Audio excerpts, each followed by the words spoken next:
அது ரஜினி சொன்னார், நீங்கள் விவேக் நிகழ்ச்சியில் சொல்லியிருப்பார், பார்த்துருப்பீங்க. டிக்கெட் டிக்கெட் அப்படி நடிக்க வர்றதுக்கு முன்னாடியே அவர் ஸ்டைலாக தான் இருந்திருக்கார். அவர் நடிக்க வந்ததுக்கப்புறம் ஸ்டைலாக இல்லை, ஸ்டைலாக இருந்த ரஜினி தான் நடிக்க வந்திருக்கார்.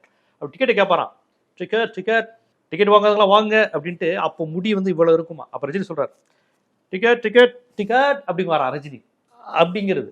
அதை பார்த்து அப்படியே மிரளுவாங்க அந்த ஸ்டைல். அதை பார்த்தா ஃப்ரெண்ட், யோ நீ எங்கேயோ போக வேண்டிய சினிமாவுக்கு போயா அப்படிங்கிறது. நடக்கிறது, ஒரு ஃபோன் எடுக்கிறது. அதான் சத்யராஜ் சொல்கிறார், மனுஷன் 24 நேரமாக என் ஸ்டைலாக இருப்பேன்.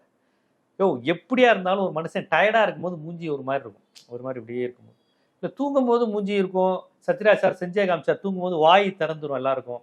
ஒரு மாதிரியான ஒரு பார்க்க ஒரு எவ்வளோ பெரிய பணக்காரன் பெரிய அறிவுஜீவியாக இருந்தாலும் தூங்கும்போது உன்னை பார்க்கும்போது ஒரு குழந்தை மாதிரி தான் இருக்கும்.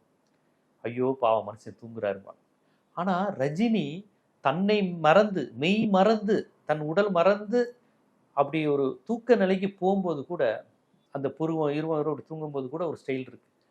எப்படி ஒரு மனிதன் இயல்பா இருக்க முடியும் அப்படின்னு சத்யராஜ் கேட்டார். இதை வந்து சத்யராஜ் வந்து 2025 சொல்லல, 84 83 தம்பிக்கு அந்த ஒரு படத்துலயே ஷூட்டிங் ஸ்பாட்ல. அப்ப கேரவன் கிடையாது, நாங்கள் அப்படி ரோட்ல மரத்தடியில பக்கத்துல ஏதாவது ஒரு சீட்ல ஒரு ரூம்ல அப்படி லைட்டா அப்படி தூங்கிக்குவோம்.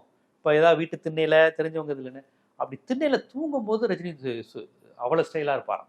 நிலகல் ரவியும் சத்யராஜும் பேசிக்குவாங்கன்னார். அப்போ 82 83 ரஜினி இந்த அளவுக்கான புகழ் கிடையாது, அப்பயே பெரிய ஆளு தான் இருந்தாலும். அப்ப அவருக்கு இயல்பாகவே அந்த ஸ்டைல், சுறுசுறுப்பு, அந்த துருதுருன்னு இருக்கிற தன்மை இருக்கிறனால தான் வந்திருக்கு.